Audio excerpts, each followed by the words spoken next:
새벽 5시 반, 수진의 하루가 시작됩니다. 알람 시계가 울리기 전에 저절로 눈이 떠지는 습관이 생긴 지도 벌써 몇 년째입니다. 63세가 된 수진에게 이른 기상은 이제 몸에 밴 일상이었습니다. 침대에서 일어나 슬리퍼를 신고 복도를 조용히 걸어 부엌으로 향했습니다. 서울 강북구의 오래된 단독주택은 아침 햇살을 받으며 고요했습니다. 30년 넘게 살아온 이 집은 세월의 흔적이 곳곳에 배어 있었습니다. 벽지는 약간 바래고 마루는 삐걱거렸지만 수진에게는 세상에서 가장 소중한 공간이었습니다. 가스레인지에 불을 켜고 물을 끓였습니다. 드립 커피를 내리는 향기가 부엌을 채웠습니다. 준호가 좋아하는 원두였습니다. 12년 전 그 아이가 사고를 당한 후부터 수진은 아들이 좋아하는 것들을 하나씩 기억해두는 습관이 생겼습니다. 준호야, 일어날 시간이야. 수진은 아들의 방문을 살짝 두드렸습니다. 34세가 된 준호는 여전히 수진에게는 어린아이 같았습니다. 하반신 마비로 휠체어를 타게 된 후 준호의 하루는 언제나 수진의 도움으로 시작되었습니다. 어머니, 벌써 일어나셨어요? 준호의 목소리가 방 안에서 들려왔습니다. 22년 전 12살이던 준호가 친구들과 놀다가 높은 곳에서 떨어진 사고. 그날 이후 수진의 인생은 완전히 바뀌었습니다. 남편은 아들의 사고를 견디지 못하고 집을 떠났고 수진은 혼자서 준호를 돌보며 살아왔습니다. 커피 내렸어. 씻고 나와. 수진은 준호의 세면 도구를 준비했습니다. 칫솔에 치약을 발라두고 따뜻한 물에 수건을 적셔 짰습니다. 매일 반복되는 일이지만 수진에게는 하나도 귀찮지 않았습니다. 오히려 이런 일상이 있기에 하루하루를 버텨낼 수 있었습니다. 휠체어에서 세면대로 몸을 옮기는 준호의 모습을 지켜보며 수진은 아침 식사를 준비했습니다. 달걀 후라이와 토스트, 그리고 준호가 좋아하는 요거트. 소박하지만 정성이 담긴 식사였습니다. 오늘 물리치료 있지? 네, 오후 2시예요.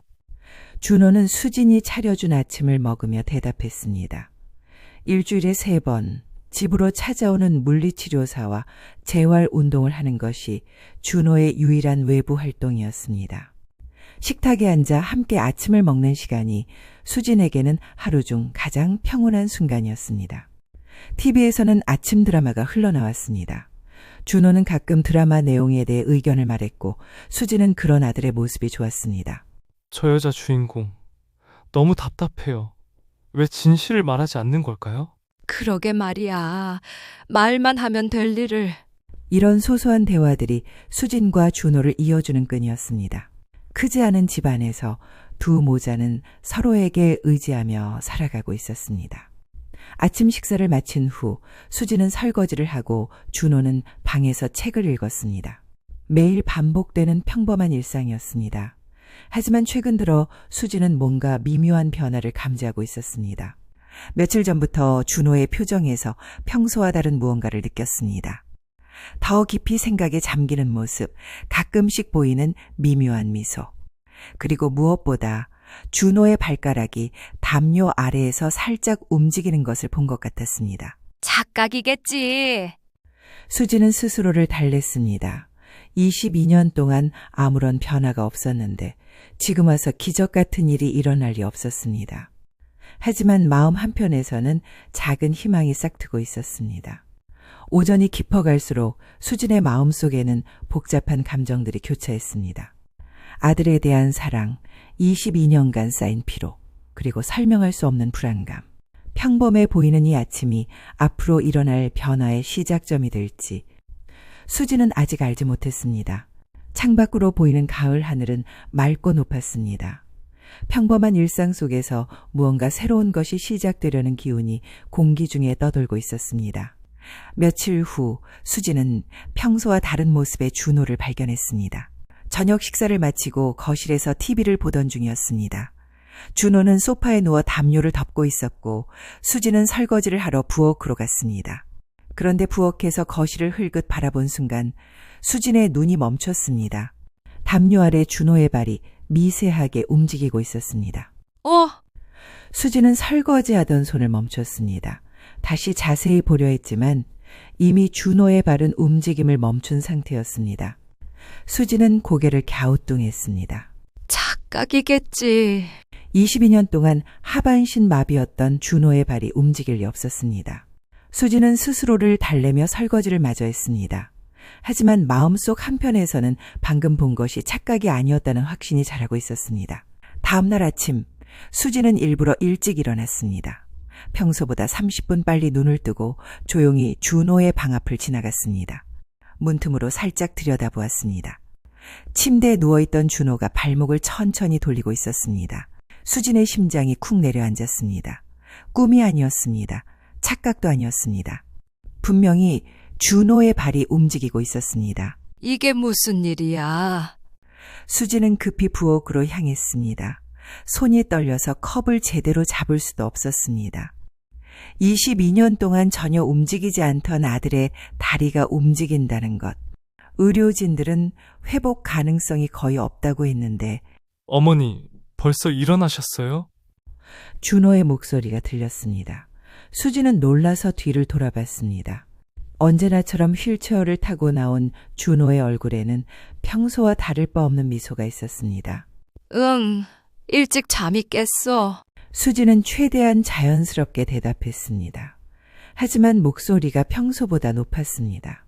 준호가 알아챌까봐 걱정됐습니다. 커피 내릴게요. 아니야, 내가 할게.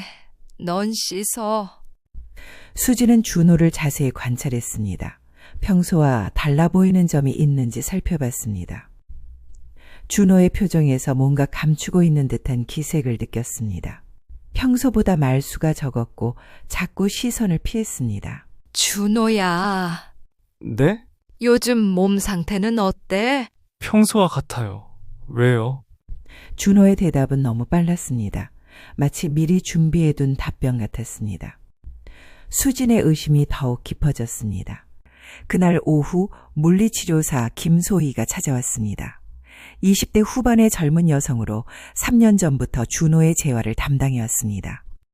수지는 평소라면 장을 보러 나가거나 다른 일을 했지만 오늘은 달랐습니다. 선생님, 잠깐 얘기 좀 할 수 있을까요? 수지는 소희를 부엌으로 불렀습니다. 준호는 거실에서 TV를 보고 있었습니다. 준호 상태가 어떤가요? 최근에 변화가 있었나요? 아, 그게 소희는 잠깐 주저했습니다.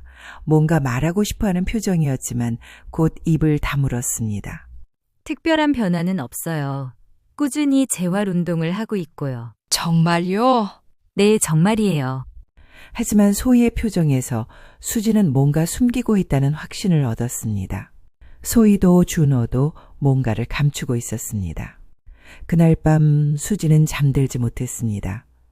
침대에 누워 천장을 바라보며 생각에 잠겼습니다. 왜 숨기는 거야? 좋아지고 있다면 기뻐해야 할 일 아닌가? 수진의 마음속에는 복잡한 감정들이 얽혀 있었습니다. 아들이 회복되고 있다는 희망과 자신에게 말하지 않는다는 상처가 동시에 존재했습니다. 다음 날 수진은 중요한 결정을 내렸습니다. 전자제품 가게에 가서 작은 카메라를 샀습니다. 점원은 홈 보안용이라고 설명했지만 수진의 목적은 달랐습니다. 이거 어떻게 설치하는 거예요? 간단해요. 여기 버튼 누르고 이 앱으로 연결하시면 돼요. 수진은 사용법을 꼼꼼히 들었습니다. 스마트폰 사용에 익숙하지 않았지만 아들을 위해서라면 무엇이든 배울 준비가 되어 있었습니다. 집으로 돌아온 수지는 준호가 물리치료를 받는 동안 거실 한 구석에 작은 카메라를 설치했습니다. 책장 뒤쪽, 잘 보이지 않는 곳이었습니다. 미안해, 준호야. 하지만 엄마는 알아야겠어. 수진의 마음은 무거웠습니다. 평생 아들을 믿고 살아왔는데 이제는 몰래 감시를 해야 하는 상황이 되었습니다. 하지만 아들의 상태를 정확히 파악하는 것이 우선이었습니다. 그날 저녁 수지는 스마트폰 앱을 통해 카메라 화면을 확인했습니다. 거실에 있는 준호의 모습이 선명하게 보였습니다. 기술의 발전에 새삼 놀랐습니다. 어머니, 뭐 보세요? 준호가 물었습니다. 수지는 급히 스마트폰을 치웠습니다. 아, 그냥 뉴스. 요즘 스마트폰 많이 사용하시네요. 나이 들어도 배워야지. 준호는 고개를 끄덕였지만 의아한 표정을 지었습니다. 평소 수지는 스마트폰에 그리 관심이 없었기 때문입니다. 밤이 깊어갈수록 수진의 마음속 갈등은 더욱 깊어졌습니다. 아들이 회복되고 있다면 세상에서 가장 기쁜 일이었습니다.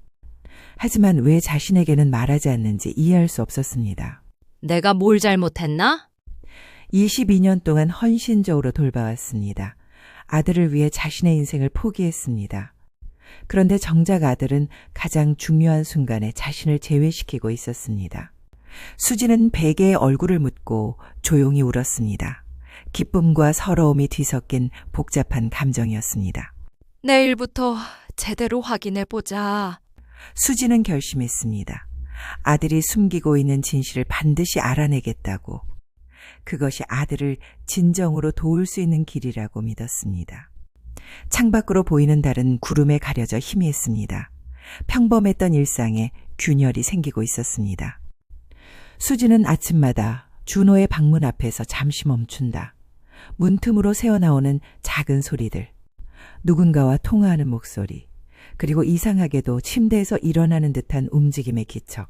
준호야, 아침이야. 문을 열면 준호는 언제나 침대에 누워있다. 휠체어는 침대 옆 제자리에. 하지만 이불이 미묘하게 흐트러져 있고 준호의 얼굴엔 땀이 맺혀 있다. 엄마, 좋은 아침이에요. 준호의 목소리엔 평소와 다른 활기가 있다. 수지는 아들의 변화를 느끼지만 확신할 수 없다.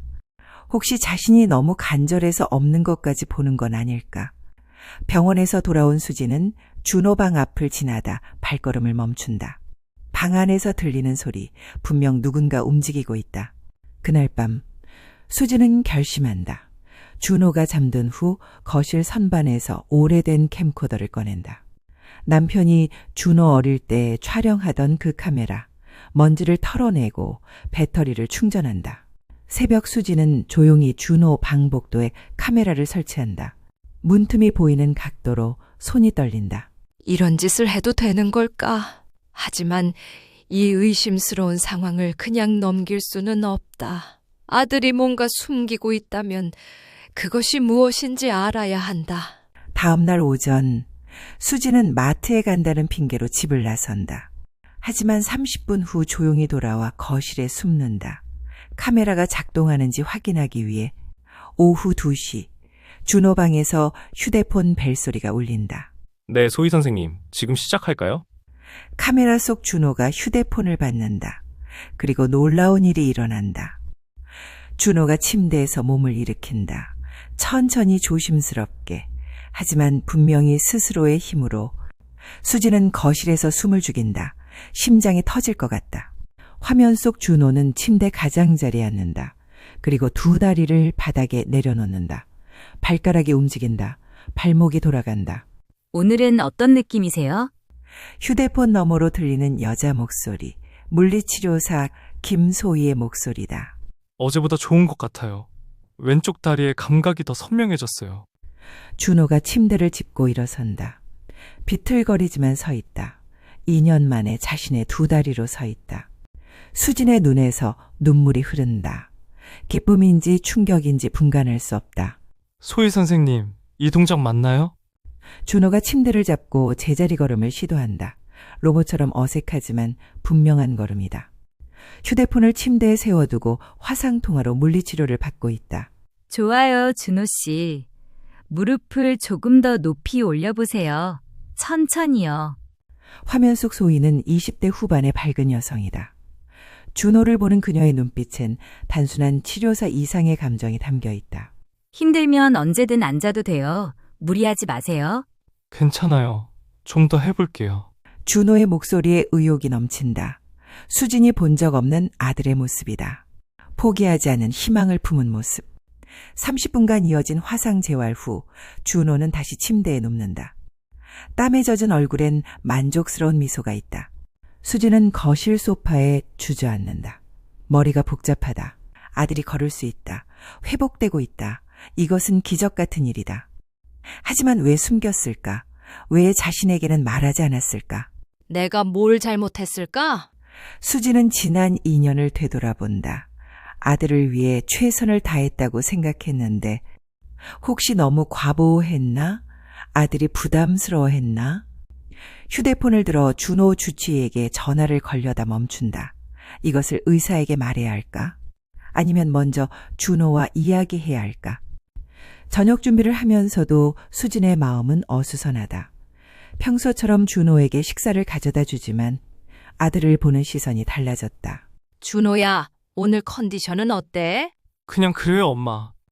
준호는 평소처럼 대답하지만 수진은 이제 안다. 그 그냥이 얼마나 많은 것을 숨기고 있는지를. 물리치료는 잘 받고 있어? 네, 꾸준히 하고 있어요. 진실이지만 절반만의 진실이다. 수진은 더 묻고 싶지만 참는다. 어떻게 접근해야 할지 모르겠다. 엄마, 응? 고마워요. 항상 챙겨주셔서. 준호의 목소리에 미안함이 섞여 있다. 수진은 그것을 느낀다. 자정이 넘어 수진은 잠들지 못하고 뒤척인다. 준호 방에서는 조용하다. 하지만 이제 수진은 안다. 그 조용함 뒤에 숨겨진 노력들을. 왜 말하지 않았을까? 여러 가지 이유를 생각해 본다. 실망시키기 싫어서? 아직 확실하지 않아서? 아니면 자신만의 시간이 필요해서? 수진은 침대에서 일어나 창문으로 간다. 어둠 속에서도 희미하게 보이는 마당의 감나무. 남편이 준호를 위해 심었던 그 나무가 이제 제법 자랐다. 여보, 우리 아들이 일어나고 있어요. 남편의 사진을 보며 조용히 말한다. 하지만 뭔가 복잡해요. 이 상황을 어떻게 해야 할지 모르겠어요. 새벽 5시. 수진은 부엌에서 차를 끓인다. 결정했다. 더 이상 몰래 지켜볼 수는 없다. 준호와 직접 이야기해야 한다. 하지만 어떻게 시작해야 할까? 카메라로 몰래 촬영했다고 말할 수는 없다. 그렇다면 어떤 방법으로? 차를 마시며 수진은 계획을 세운다. 자연스럽게 아들이 부담스러워하지 않게. 하지만 진실을 알아내는 방법을. 6시가 되자 수진은 준호 방으로 향한다. 평소보다 30분 일찍. 아들이 물리치료를 시작하기 전에 준호야. 문을 두드린다. 엄마? 벌써 아침이에요? 응, 오늘은 일찍 일어났어. 같이 차 한 잔 마실래? 잠시 침묵이 흐른다. 네, 좋아요. 준호가 휠체어를 타고 거실로 나온다. 평소와 똑같은 모습이지만 수진의 눈에는 다르게 보인다. 저 다리들이 사실은 움직일 수 있다는 것을, 저 몸이 일어설 수 있다는 것을. 엄마가 끓인 차 맛있어요. 그래? 다행이다. 수진은 아들을 바라본다. 언제부터 이렇게 의젓해졌을까? 언제부터 혼자서 이런 큰일들을 견뎌왔을까? 준호야, 네? 엄마한테 숨기는 일 없지? 준호의 찻잔이 미세하게 떨린다. 왜 그런 말씀을... 그냥 혹시나 해서. 아들의 표정이 굳어진다. 수진은 안다. 이 순간이 모든 것이 드러나는 순간이 될 수도 있다는 것을. 하지만 동시에 모든 것이 더 복잡해질 수도 있다는 것을. 엄마, 저는... 준호가 말을 시작하려다 멈춘다. 그리고 고개를 숙인다. 수지는 기다린다. 아들이 스스로 말할 때까지 이 위기를 어떻게 극복해야 할지, 이 복잡한 상황을 어떻게 풀어야 할지는 모르지만 적어도 함께 시작할 수는 있을 것이다. 희망과 불안이 교차하는 이른 아침, 모자는 마침내 진실과 마주할 준비를 한다. 차 한 잔이 식어간다. 수진과 준호는 서로를 바라보며 침묵한다. 거실 벽시계가 째깍거리는 소리만 들린다. 엄마, 준호가 먼저 입을 연다. 사실은... 말이 끊긴다. 수진은 기다린다. 아들이 스스로 말할 수 있도록. 저한테 물어보고 싶은 게 있으시죠? 준호의 목소리에 각오가 담겨 있다. 수진은 고개를 끄덕인다. 그래, 있어. 언제부터였니? 수진의 질문이 조용히 떨어진다. 6개월 전부터요. 발가락이 처음 움직였을 때부터. 준호가 자신의 다리를 내려다본다. 왜? 말하지 않았어? 무서웠어요. 솔직한 대답이다. 혹시 다시 안 되면 어떡하나 싶어서. 엄마를 또 실망시키면 어떡하나 싶어서. 수진의 가슴이 아프다. 실망? 엄마가 언제 실망했다고 생각했니? 엄마는 안 그러셨지만 제가 너무 부담스러웠어요. 물리치료사 소희 선생님은 언제부터 알고 있었니? 처음부터요. 감각이 돌아올 때 제일 먼저 연락드렸어요. 준호의 얼굴이 부드러워진다. 소희를 떠올리는 표정이다. 그분이 많이 도와주셨구나. 네. 포기하지 말라고 계속 격려해 주셨어요. 천천히 해도 된다고. 수지는 이해한다. 아들에게 소희가 어떤 존재인지. 고마운 분이네. 엄마도 만나보시면 좋아하실 거예요. 준호의 목소리에 희망이 섞여 있다. 매일 오전에 화상으로 재활받았어요. 엄마가 병원 가실 때. 준호가 차근차근 설명한다. 처음엔 발가락만 조금씩. 그 다음 발목, 무릎 순서로요. 혼자서 얼마나 힘들었을까? 수진이 중얼거린다. 힘들었어요. 하지만 희망이 있으니까 견딜 수 있었어요. 그래도 엄마한테 말했으면? 말하고 싶었어요. 하지만 확실해질 때까지 기다리려고 했어요. 준호가 휠체어에서 몸을 앞으로 기울인다. 엄마가 너무 힘들어 하시는 게 보여서 괜한 기대 갖게 하고 싶지 않았어요. 수지는 아들의 말을 들으며 자신을 돌아본다. 지난 2년간 얼마나 불안해했는지, 그 불안이 아들에게 어떤 부담이 되었는지. 엄마가 미안해. 왜요? 너를 위한다고 했는데 정작 내 마음은 몰랐구나. 수진의 목소리가 떨린다. 엄마, 그런 말씀 마세요. 엄마가 없었으면 전 진짜 포기했을 거예요. 하지만 혼자 이 모든 걸 감당하게 만들었어. 혼자가 아니었어요. 소희 선생님이 있었으니까. 준호야, 수진이 아들의 손을 잡는다. 앞으로는 뭐든 함께 하자. 좋은 일이든 힘든 일이든. 네, 엄마. 그리고 소희 선생님께도 고마움을 전해야겠어. 준호의 얼굴이 밝아진다. 정말요? 당연하지. 우리 아들을 이렇게 도와주셨는데. 수지는 이제 알겠다. 아들이 왜 소희를 특별하게 생각하는지. 가장 어려운 시기에 곁에서 희망을 준 사람이니까. 엄마, 이제 보여드려도 될까요? 준호가 조심스럽게 묻는다. 뭘? 제가 얼마나 좋아졌는지. 수진의 심장이 뛴다. 여기서? 네, 소파까지 걸어볼게요. 준호가 휠체어에서 일어선다. 천천히, 조심스럽게. 하지만 확실하게. 수지는 숨을 죽이고 지켜본다. 준호가 한 발씩 내딛는다. 비틀거리지만 꿋꿋하게. 소파는 5미터 거리다. 천천히 해. 급하지 않아. 수진이 격려한다. 2미터, 3미터. 준호의 이마에 땀이 맺힌다. 괜찮아, 아들아. 잘하고 있어. 4미터. 준호가 숨을 고른다. 마지막 1미터. 준호가 소파에 손을 뻗는다. 그리고 마침내 소파에 앉는다. 구감격의 순간. 해냈다. 수진이 외친다. 눈물이 흐른다. 엄마, 울지 마세요. 준호도 눈물을 흘린다. 기쁜 눈물이야. 너무 자랑스러워. 수진이 아들을 끌어안는다. 2년 만에 진짜 포옹이다. 정말 대단해. 우리 아들. 엄마 덕분이에요. 아니야. 네가 해낸 거야. 모자가 서로를 끌어안고 운다. 기쁨의 눈물이다. 소희 선생님은 어떤 분이니? 포옹을 마치고 수진이 묻는다. 좋은 분이에요. 항상 밝으시고 절대 포기하지 말라고 하세요. 준호의 표정이 환해진다. 나이는 29세세요. 물리치료사 경력 5년. 혹시 수진이 말을 망설인다. 혹시 뭐요? 좋아하니? 준호의 얼굴이 빨개진다. 엄마, 그래도 되는 거야. 당연한 감정이야. 소희 선생님도 저를 좋아하시는 것 같아요.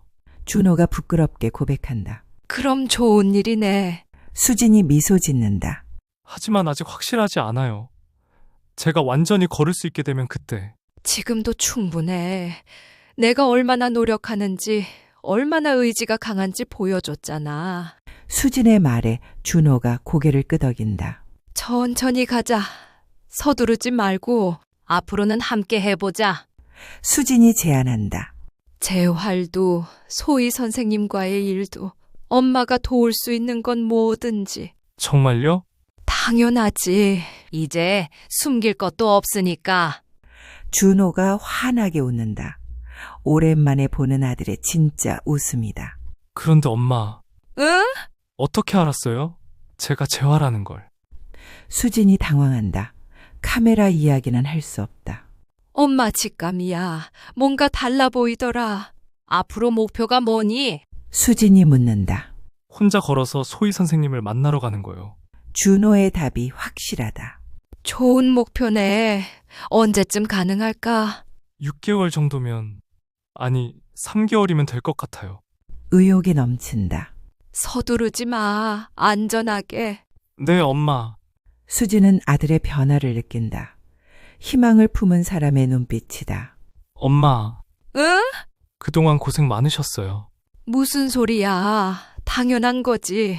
아니에요. 엄마도 힘드셨을 텐데 한 번도 내색 안 하시고. 수진의 가슴이 따뜻해진다. 그래도 이제 좋은 일만 있을 거야. 네, 저도 그렇게 생각해요. 모자의 얼굴에 희망이 가득하다. 오늘부터 다시 시작하자. 수진이 선언한다. 진짜 새로 시작해요? 그래. 숨김없이 솔직하게. 네, 좋아요. 준호가 대답한다. 목소리에 힘이 있다. 오후 햇살이 거실로 스며든다. 모자는 서로를 바라보며 미소 짓는다. 2년간의 침묵과 오해가 풀렸다. 이제 진짜 희망을 향해 함께 걸어갈 시간이다. 수지는 안다. 앞으로 더 좋은 일들이 기다리고 있다는 것을. 아들의 회복, 사랑, 그리고 새로운 가족의 가능성까지. 모든 것이 새롭게 시작되는 순간이다. 준호가 현관문을 열고 들어선다.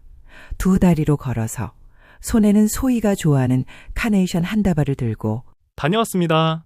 밝은 목소리다. 어서 와. 수진이 부엌에서 나온다. 아들의 걸음걸이가 많이 자연스러워졌다. 소희 씨는 어때? 좋아하셨어요. 엄마가 직접 끓인 미역국 가져다 드린 거. 준호의 얼굴이 환하다. 오늘은 소희가 병원 야근하는 날이다. 수진이 정성스럽게 끓인 미역국을 준호가 직접 가져다 준 것이다. 3개월 전 수진은 처음으로 소희를 만났다. 어머님, 안녕하세요. 단정하고 밝은 인상의 여성이었다. 준호를 바라보는 눈빛이 따뜻했다. 준호가 정말 많이 도와주셨다고 하더라고요. 아니에요. 준호 씨가 워낙 의지가 강하셔서. 소희의 대답이 겸손했다. 준호 어머님께서도 정말 훌륭하세요. 아들분 얘기 항상 하시거든요. 그날 수지는 알았다. 이 두 사람이 서로를 얼마나 아끼는지. 준호와 소희의 사랑은 조용했다. 화상재활 치료로 시작된 만남이 서서히 깊어졌다. 오늘은 컨디션이 어떠세요? 소희 선생님 덕분에 매일 좋아지고 있어요. 그럼 오늘은 10m 걸어볼까요? 네, 좋아요. 매일 30분씩 치료와 대화가 자연스럽게 섞였다. 준호의 다리가 회복되는 만큼 두 사람의 마음도 가까워졌다. 1년 후 준호는 결심했다. 소희 씨, 재활센터 정원에서 준호가 입을 열었다. 스스로 걸어온 길이었다. 네, 준호 씨. 저와 함께 걸어주시겠어요? 평생.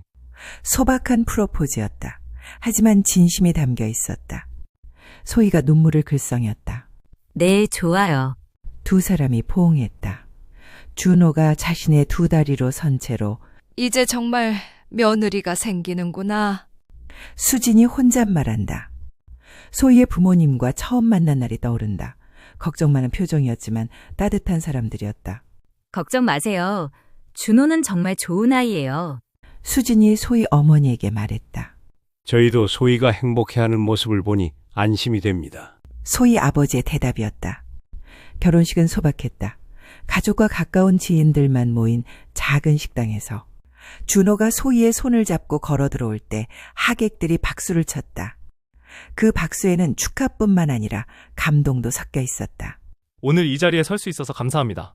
준호의 짧은 인사말이었다. 앞으로 소희와 함께 행복한 가정 만들겠습니다. 수지는 울었다. 기쁨의 눈물이었다. 새 집은 작지만 햇살이 잘 드는 곳이었다. 수진의 집에서 차로 10분 거리. 어머님, 자주 놀러 오세요. 소희가 말했다. 너무 자주 가면 신혼부부 방해되지 않을까? 무슨 말씀이세요? 가족인걸요? 소희의 마음씨가 따뜻했다. 준호는 집 근처 복지관에서 상담사로 일하기 시작했다. 자신의 경험을 살려 다른 장애인들을 돕는 일이었다. 결혼 1년 후 소희가 임신했다. 어머님, 소식이 있어요. 소희가 수진에게 전화했다. 무슨 소식? 아기가 생겼어요. 수진의 가슴이 뛰었다. 정말? 정말이야? 네, 병원에서 확인했어요. 그날 밤 수진은 남편 사진 앞에서 중얼거렸다. 여보, 우리 손자가 생긴대요. 10개월 후 아들 준우가 태어났다. 작고 빨간 아기를 처음 본 순간 준호는 울었다. 고마워, 소희야. 우리 아기예요, 준우 씨. 수지는 손자를 안고 있을 수 없었다. 감격스러워서 할머니가 왔네, 준우야. 아기가 수진을 바라보는 것 같았다. 준우가 돌이 되던 해 가족은 더 큰 집으로 이사했다. 이제 진짜 대가족이네. 소희가 웃었다. 괜찮겠어? 시어머니랑 함께 사는 거. 좋아요. 준우도 할머니랑 더 가까워질 수 있고. 수지는 고마웠다. 소희의 넓은 마음이 준우는 할머니를 무척 좋아했다. 할매. 걸음마를 배우는 준우가 수진에게 달려온다. 우리 준우 할머니한테 와. 수진이 손자를 안아 올린다. 아빠처럼 씩씩하게 자라렴. 준호가 지켜보며 미소 짓는다. 자신도 어릴 때 이렇게 할머니 품에서 자랐을 것이다. 저녁 식탁. 네 사람이 둘러앉는다. 오늘 복지관에서 좋은 일 있었어. 준호가 말한다. 어떤 일? 소희가 묻는다. 교통사고로 다친 분이 처음으로 일어서셨어. 정말? 축하할 일이네. 수진이 기뻐한다. 준우가 아장아장 걸어다니며 제잘거린다. 아빠. 응, 준우야, 아빠 여기 있어. 이런 평범한 순간들이 가장 소중하다는 것을 이제 모두 안다. 준우가 5살이 되었다. 아빠와 함께 공원에서 축구를 한다. 아빠 공 차요. 그래, 할아버지한테 차보자. 준호가 공을 받아 차준다. 자연스러운 움직임이다. 벤치에서 수진과 소희가 지켜본다. 정말 꿈만 같아요. 소희가 중얼거린다. 그러게, 이런 날이 올 줄 누가 알았겠어. 수진도 감회에 젖는다. 밤늦게 수진은 혼자 앉아 생각한다. 8년 전 그 절망적이던 시간들, 휠체어에 의존하던 아들, 막막했던 미래, 그리고 지금 걷고 있는 아들, 사랑하는 며느리, 건강한 손자, 모든 게 기적 같아. 남편 사진을 바라보며 말한다. 당신도 보고 있죠? 우리 아들이 이렇게 행복해 하는 거. 할머니 뭐해요? 준우가 수진에게 온다. 할머니는 고마운 생각 중이야. 고마운 게 뭐예요? 준우가 있는 것, 아빠 엄마가 건강한 것, 우리가 함께 있는 것. 준우가 고개를 갸웃거린다. 할머니도 고마워요. 아이의 순수한 말에 수진의 마음이 따뜻해진다. 엄마. 준호가 수진에게 온다. 응? 정말 고마워요. 포기하지 않아주셔서. 무슨 소리야. 당연한 거지.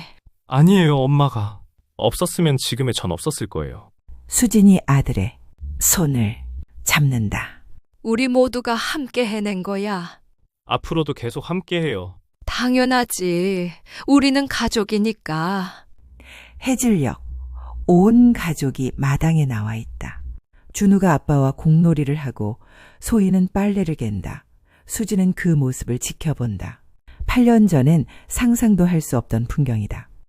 절망 속에서 찾은 희망, 포기하지 않은 사랑, 함께 견딘 시간들, 모든 것이 지금 이 순간으로 이어졌다. 할머니 같이 놀아요. 준우가 손을 내민다. 그래. 할머니도 같이 놀자. 수진이 일어선다. 무릎이 아프지만 마음은 가볍다. 사랑하는 사람들과 함께하는 이 평범한 행복. 그것이 바로 진짜 기적이라는 것을 이제 안다. 석양이 가족의 모습을 따뜻하게 비춘다. 내일도 모레도 이런 행복한 일상이 계속될 것이다. 희망은 결코 우리를 버리지 않는다. 사랑하는 마음이 있는 한